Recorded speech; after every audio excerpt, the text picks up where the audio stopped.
오늘 함께 은혜 나누실 말씀은 빌립보서 4장 10절부터 13절까지 말씀입니다. 내가 주 안에서 크게 기뻐함은 너희가 나를 생각하던 것이 이제 다시 싹이 남이니 너희가 또한 이를 위하여 생각은 하였으나 기회가 없었느니라. 내가 궁핍함으로 말하는 것이 아니니라. 어떠한 형편에든지 나는 자족하기를 배웠노니 나는 비천에 처할 줄도 알고 풍부에 처할 줄도 알아. 모든 일 곧 배부름과 배고픔과 풍부와 궁핍에도 처할 줄 아는 일체의 비결을 배웠노라. 내게 능력 주시는 자 안에서 내가 모든 것을 할 수 있느니라. 아멘. 오늘 빌립보서 4장 10절부터 13절까지 말씀을 중심으로 신앙의 비결, 이와 같은 제목으로 함께 은혜를 나누기 원합니다. 오늘은 한 분을 소개하면서 설교를 시작하도록 하겠습니다. 이분은요, 김병년 목사님이라는 분이십니다. 2005년 8월에 수요예배를 마치고서 이제 예배당을 정리한 뒤에 핸드폰을 켜서 확인을 했는데 음성 메시지가 와 있는 겁니다. 언니가 쓰러졌으니 빨리 병원으로 오라는 처제의 메시지였습니다. 2005년 4월 25일 날 교회를 개척하고 8월 8일에 이제 셋째 아이를 낳고 그 다음에 8월 10일 날 퇴원해서 아이 젖을 먹이다가 갑자기 그날 쓰러진 겁니다. 병명은요, 뇌경색이었습니다. 근데 아무도, 어떤 의사도 이 병이 왜 발병을 했는지 그 원인을 알 수가 없다고 얘기하는 겁니다. 그리고 의사가 수술을 한다 해도, 그리고 그 수술이 성공한다 해도 식물인간이 될 거라고 그렇게 얘기를 하는 겁니다. 그 말대로 성공했지만 식물인간이 되고 말았습니다. 처음에는 모든 믿는 사람들이 그렇게 하듯이 이제 아내가 일어날 수 있다는 확신이 들었다고 합니다. 실제로 기도원도 3, 4년 동안 많이 다녔고 중보기도도 많이 부탁했다고 합니다. 김병년 목사님이 오산리 기도원에 갔을 때 하나님의 응답으로 감동되었던 찬양이 하나가 있었는데 바로 주품에였습니다. 거친 파도 날 향해 와도 주와 함께 날아오르리. 폭풍 가운데 나의 영혼 잠잠하게 주를 보리라. 이 주님을 바라보라는 소리구나. 그러면서 그 기도에 전념을 하고 있는데, 그런데 또 4년 뒤에 불상사가 생기고 맙니다. 엎친 데 덮친 격으로 화상까지 입은 겁니다. 이제 아내를 간호하면서 찜질기를 다리에 올려줬는데 불량품이었기 때문에 불이 나서 화상을 입게 된 겁니다. 그리고 사모님은 결국 다리를 절단하게 되고 맙니다. 그것도 작정 기도를 하다가 그렇게 되었다는 거예요. 그래서 이분 인생에는 더 이상의 작정 기도는 없다 하는 겁니다. 작정 기도하다가 작살난다, 이런 이야기를 하시는데요. 그래서 이분의 모토가 이제는 그때부터 되는 대로 살아가자. 되는 대로 살아가자. 어차피 내 인생 내 맘대로 안 되는데 되는 대로 살자 하면서 다시 예전에 응답받았던 그 찬양을 보는데, 주님을 바라보라는 그 말 속에는 뭐 회복된다, 고친다, 일어난다, 낫는다, 이런 말이 없다는 것을 깨달았답니다. 그러면서 하나님이 나에게 이미 오래전에 낫지 않는다고 응답을 하신 것이구나. 하지만 안 나아도 내가 힘들고 어려운 건 있지만 삶은 계속 되는구나. 그렇게 이해가 되면서 하나님께서 자신을 또 다른 길로 인도하시는 것을 느꼈다는 것입니다. 김병년 목사님이 간증을 하시면서 담담히 자기 이야기를 풀어나가시는데 이분의 얼굴에 그늘이나 원망이 없는 겁니다. 그냥 평안하고요. 또 웃음이 있습니다. 어떻게 이럴 수 있지? 제가 그렇게 생각이 되는데 이분 간증 마지막 부분에 이런 말씀을 하세요. 왜 이런 고난이 나에게 있습니까? 언제까지입니까? 그런 기도를 수많이 했다는 것입니다. 근데 시편을 보니까 죄다 그런 기도, 그런 시편이었다는 것입니다. 왜 그렇습니까? 얼마나 오랫동안 일해야 되겠습니까? 이렇게 시작은 하는데, 근데 그렇게 해놓고 끝에 가서는 꼭 찬양합니다, 신뢰합니다, 이렇게 끝나는 걸 발견했다는 것입니다. 그렇구나. 답이 없는 거구나. 내가 끝내고 싶어도 끝낼 수 있는 게 아니구나. 그렇게 정리가 되니까 하나님, 내가 이것을 살아갈 수 있게 도와주세요. 삶으로 이겨내게 도와주세요. 그렇게 기도했다는 것이죠. 내가 이유를 묻고 낳는 것을 이제 집중하면서 거기를 추구하면서 살면 함께 사라지지가 않는데, 치료하지 않고 함께 살기 시작하니까 오늘 뭐 먹었는지, 뭐 했는지 그런 일상들을 나누고 들을 수가 있게 되더랍니다. 어떤 질병들은 고치지 못하는 것들이 있죠. 사람들이 그것을 삶의 한 부분으로 수용해야지만이 하나님의 은혜가 어떤 것인지를 경험하기 시작하는데, 수용하지 않기 때문에 인생이 괴로운 사람들이 많은 것 같다고 이 목사님은 지적하고 있는 겁니다. 그래서 이분은 그래, 이것이 하나님께서 나에게 원하시는 삶이라면 그래, 나는 이렇게 간다. 아이들에게도요, 엄마 낳기를 기도하지 마라. 하루하루 지혜를 주셔서 엄마와 함께 살아가게 해달라. 그렇게 기도하라는 것입니다. 여러분, 이분 김병년 목사님의 간증을 잠깐 소개해드렸는데 어떠십니까? 은혜가 되십니까? 아니면 뭐 저런 게 간증이야 이런 생각이 드십니까? 세상적인 시각으로는 안 되는 인생, 안 풀리는 인생, 실패한 인생, 그런 생각 안 드십니까? 병 낫게 해달라고 기도했는데 병이 안 나. 안 낫는 것으로 끝나는 것이 아니라 작전 기도를 했는데 오히려 더 다리를 자르는 그런 비극까지 생기게 되는 겁니다. 저라면요, 하나님 원망하면서 불평하는 마음이 가득할 수 있을 것 같은데, 김병년 목사님은요, 간증하는 내내 그 안에 미소가 사라지지 않고 차분하게 담담하게 말씀을 이어나가시는데요. 어떻게 저럴 수 있을까?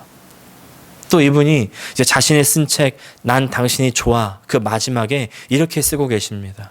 코피를 쏟을 정도로 몸은 말할 수 없이 피곤하지만 마음만은 행복합니다. 하나님이 주신 선물인 아내와 새 아이, 그리고 교회를 사랑하며 하나님이 허락하신 삶을 살고 하나님이 허락하신 기업들을 돌보는 즐거움을 누리고 있습니다. 오늘도 새벽에 일어나서 그분 앞에 아내와 함께 나아갑니다. 아내 곁에서 그분의 이름을 부르며 기도합니다. 참 행복합니다. 김병현 목사님의 인생은 그 누가 보더라도 힘들고 어려운 인생입니다. 그 가운데 만족하면서 그런데 기쁨을 누리는 겁니다. 어떻게 이렇게 될 수가 있겠습니까? 오늘 본문의 바울도 마찬가지였습니다. 지금 바울의 신세는요, 감옥 신세, 그리고 미래가 어떻게 될지 알지 몰라서 암담할 수 있는 그런 신세 가운데 있는데, 그 바울의 고백은 기쁘다, 크게 기뻐한다, 기뻐할 것이다. 사실 우리가 안 되는 게 이거 아닙니까? 아니, 나도 부족한 중에 만족하고 싶고, 나도 어려운 중에서 기뻐하고 싶고, 이렇게 하고 싶은데 안 되는 게 문제 아니겠습니까? 이것만 되면 다 되는 것 아니겠습니까? 다들 이게 안 돼서 힘들고 어려운 겁니다. 어떻게 이렇게 할 수가 있습니까? 바울은요, 비결이 있다 얘기하는 겁니다. 이것만 있으면 다 풀리는 그 키, 그게 비결 아닙니까? 오늘 그 비결이 무엇인지, 그리고 바울이 가지고 배웠던 그 비결을 우리는 어떻게 가질 수 있을지, 어떻게 배울 수 있을지 함께 나눠보기 원합니다. 첫 번째 바울의 비결은 자족입니다. 우리 11절과 12절 함께 읽겠습니다. 내가 궁핍함으로 말하는 것이 아니니라 어떠한 형편에든지 나는 자족하기를 배웠노니 나는 비천에 처할 줄도 알고 풍부에 처할 줄도 알아. 모든 일 곧 배부름과 배고픔과 풍부와 궁핍에도 처할 줄 아는 일체의 비결을 배웠노라. 아멘. 이제 이렇게 저렇게 살라고 이제 그러므로의 삶의 그 실천 사항들을 권면으로 말한 다음에 어떻게 보면 조금 뜬금없는 것 같은 이런 이야기를 하는 배경이 있습니다. 바울이 로마 감옥 속에서 어려운 중에 이제 빌립보 교회는 바울을 다시 생각하고 바울에게 물심양면으로 도움을 줍니다. 에바브로디도 편으로 이제 물질, 그러니까 돈도 줬을 뿐만 아니라 또 에바브로디도는 돈만 주고 땡 다시 돌아온 것이 아니라 그곳에서 바울이 필요한 것을 잘 도와줍니다. 참 고마웠겠죠. 바울 입장에서는 아주 요긴했을 것입니다. 그러나 바울이 더 기뻐했던 것은 빌립보 교회와의 관계가 다시 열린 데 있었습니다. 10절 보니까 내가 주 안에서 크게 기뻐함은 너희가 나를 생각하던 것이 이제 다시 싹이 남이니 너희가 또한 이를 위하여 생각은 하였으나 기회가 없었느니라. 인간관계 중에 가장 어렵고 괴로운 것은 배신이라고 합니다. 반대로 가장 기쁜 것은 끊어졌던 관계가 다시 회복되는 것 아니겠습니까? 다시 싹이 났다. 여러분, 우리 가운데 혹시 끊어지고 소원해졌던 관계들이 있으십니까? 다시 싹이 나기를 축복합니다. 그리고 무엇보다 하나님과의 관계가 다시 싹이 나고 회복되시기를 축복합니다. 그리고 이제 빌립보 교회는요, 바울에게 물심양면으로 지원을 하기를 시작합니다. 빌립보 성도들에게 이제 감사의 인사를 바울은 하는 것입니다. 10절부터 20절까지 이 11절에 걸쳐서 감사의 인사를 합니다. 여러분, 이 바울의 태도가 참 중요합니다. 어떤 분들은요, 이런 분들이 있습니다. 어려운 상황 가운데 도움을 받습니다. 그런데 도움을 받고 나서 아무런 반응이 없는 겁니다. 뭐 고맙다느니, 덕분에 큰 힘이 되었다느니, 가타부타 말이 없습니다. 나중에 알고 보니까 이런 생각을 갖고 계시는 거예요. 하나님이 너에게 어려운 사람들을 도우라고 물질을 줬으니 너는 어려운 사람을 돕는 것이 당연하다. 그리고 나를 도운 분은 결국 하나님이시니까 나는 하나님께만 감사하면 된다. 너는 사람에게서 상 받으려고 하지 말아라. 상은 하나님께서부터 받아라. 이렇게 생각하는 겁니다. 논리가 참 영적인 것 같죠. 하지만 전혀 영적인 것이 아닙니다. 이기적인 거예요.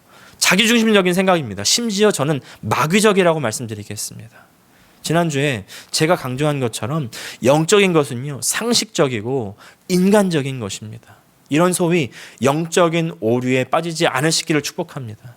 오늘 바울의 태도를 보십시오.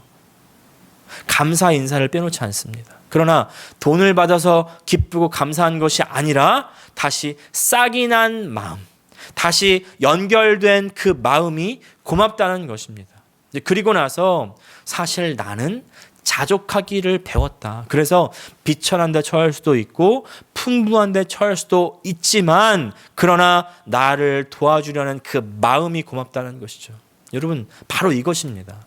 비천한 데 처할 수도 있고 풍부한 데 처할 수도 있는 바로 그것이 바로 자족입니다. 사실 자족, 이 아우타르케이아라는 말은요, 당시에 스토아 학파 철학자들이 자주 사용하면서 이루고자 했던 그런 경지입니다. 이 사람들은요, 욕구를 제거해서 이제 무욕 상태에 이르면 환경에 지배받지 않고 자신 스스로 만족해하는 그런 경지에 이를 수 있다. 그런 가장 행복해질 수 있는 경지, 거기까지 오르기를 추구했던 것이죠. 다른 말로 하면 이것이 바로 구원입니다. 비참한 인생에서 나름대로 철학자들은 구원의 길을 연구하고 그렇게 추구했던 것이죠. 그래서 어떤 일에도 별로 감정을 드러내지 않는 것을 좋게 여겼습니다. 그래서 이들이 습관처럼 사용하던 말이 상관없어요. 그릇이 깨져도 상관없어요. 누가 다쳐도 상관없어요. 사고가 나도 상관없어요. 상관없어요. 괜찮아요. 근데 말로는 상관없다고 괜찮다고 해도 내 안에 욕구가 잠잠해집니까? 또 욕구가 사라지면 환경에 지배받지 않을 수 있습니까? 스스로 만족할 수 있습니까? 헬라 철학자들은 어떻게 하면 인간이 행복해지고 또 참으로 만족할 수 있는가, 참으로 이 비참한 인생 가운데 구원받을 수 있는가 질문은 잘 던졌지만 그 해답은 잘못 내리고 있습니다. 왜냐하면 인간이 어디서부터 왔는지를 모르기 때문입니다.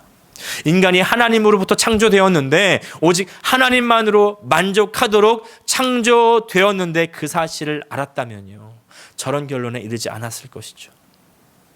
우리 사람 안에 하나님께서는 영원을 사모하는 마음을 지으셨다, 이렇게 말씀합니다. 그리고 그 영원을 사모하는 마음은 오직 영원하신 하나님만 채우실 수 있으십니다. 하나님께서 온 만물을 지으시고 특별히 사람을 지으시고 나서 하나님은 사람이 하나님만으로 만족하기를 원하셨는데 사람은 스스로 만족하기를 선택했고 그렇게 그 길을 가고 맙니다. 그것이 바로 스스로 하나님 되려고 한 것입니다.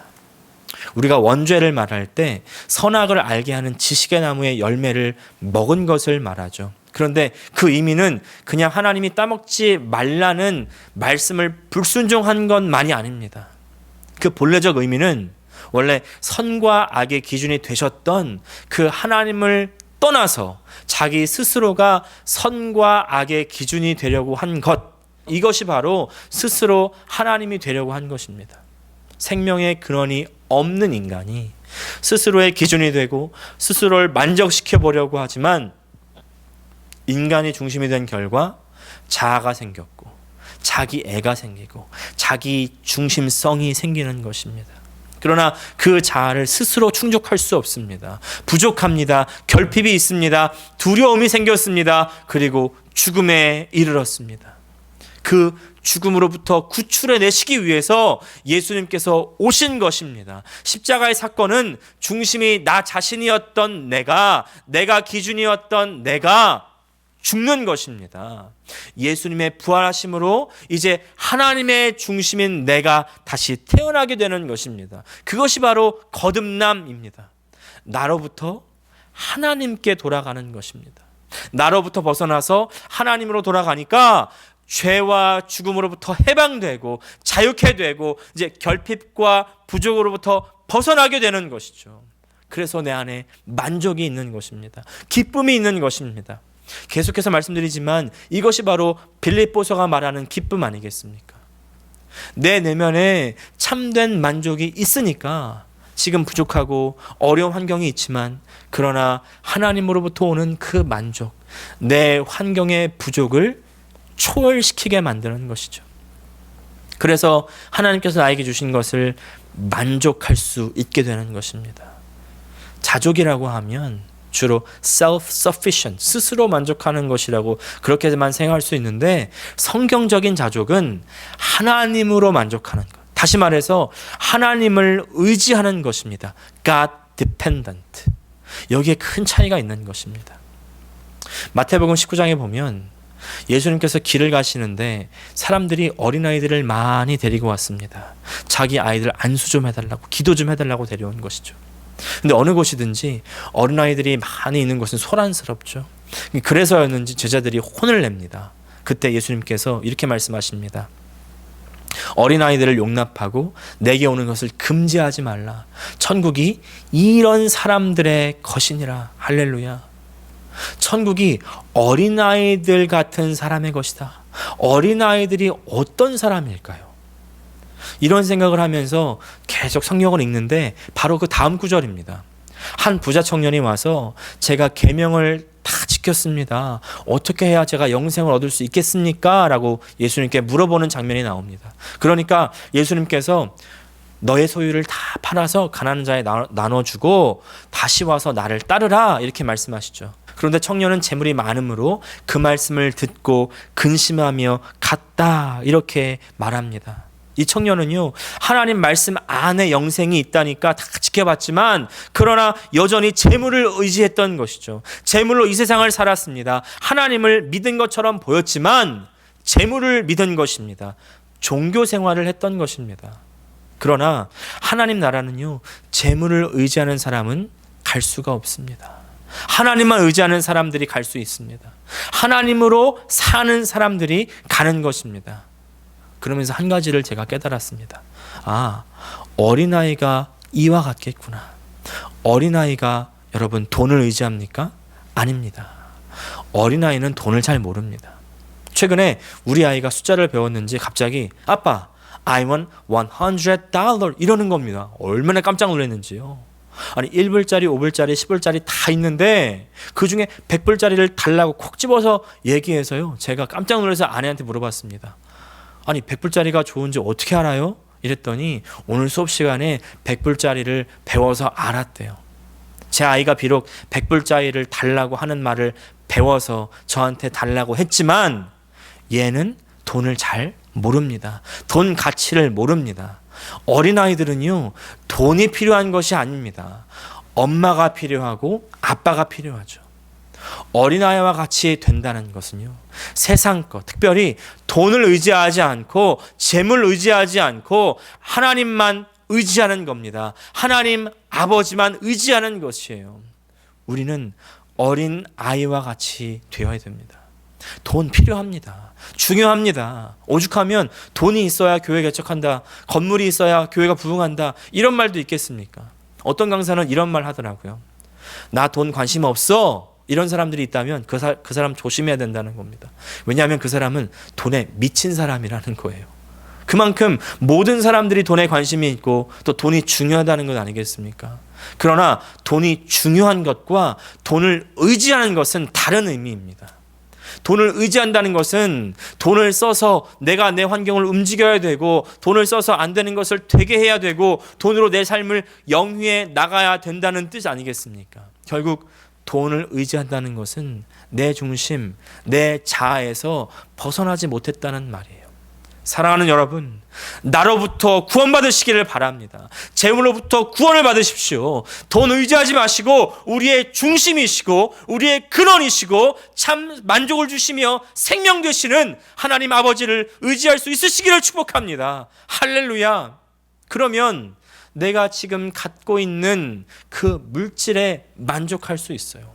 나의 상황이 지금 힘들고 어려워도 그래도 그 상황 가운데 감사할 수 있습니다. 그 가운데 기쁨이 있고 그리고 믿음으로 살아갈 수 있는 것이죠. 그래서 이제 바울의 두 번째 비결, 바로 믿음으로 사는 것입니다. 13절 말씀 같이 읽겠습니다. 내게 능력 주시는 자 안에서 내가 모든 것을 할 수 있느니라. 이 구절은 많은 크리스천들이 아주 사랑하는 구절이죠. 그런데 그만큼 많이 오용되고 또 오해되는 대표적인 구절 중에 하나입니다. 보통 대부분의 간증들이 이 구절을 읽고 할 수 있다, 힘을 내서 사업에 도전해서 사업에 성공하고, 사역에 도전해서 또 성공했다, 부흥했다, 이런 간증들이 많이 있습니다.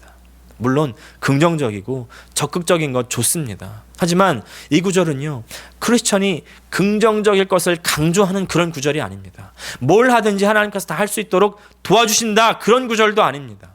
오히려 이 구절을 잘 이해하려면 앞서 우리가 보았던 11절, 10절을 잘 보셔야 됩니다. 비천에도 처하고 풍부에도 처하고, 가난하고 배고파서 비참해지지 않고요, 가난하고 배고파도 비참해지지 않을 수 있고, 또 부에서 배불러도 교만해지지 않을 수 있다는 것입니다. 결국 무슨 말입니까? 환경에 휘둘려서 살지 않고 믿음으로 살 수 있다는 것이죠. 우리 신앙생활 중에서 가장 어려운 때가 고난이 찾아올 때, 그리고 그 고난이 언제까지 당할 것인지 알 수 없을 때라고 하지 않습니까? 억울한 일을 당할 때, 내가 만들지 않는 그런 고난이 찾아왔을 때 왜 나예요? 라는 질문이 생깁니다. 그런데 여러분, 우리가 사는 이 세상은요, 하나님을 떠난 사람들의 세상입니다. 불의한 세상이에요. 불의한 세상에는 불의한 일들이 가득합니다. 억울한 일을 당할 수 있다는 것입니다. 누군가가 음주운전을 했다고 합시다.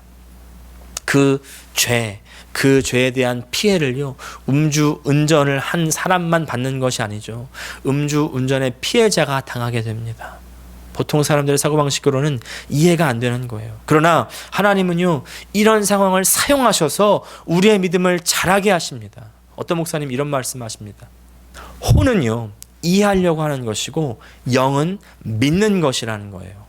많은 사람들이 성경을 다 이해해서 믿어보려고 하지만 사실 이해가 된다는 건 믿는다는 것이 아니라는 것입니다. 이해가 되는 건 믿을 필요가 없다는 것이죠.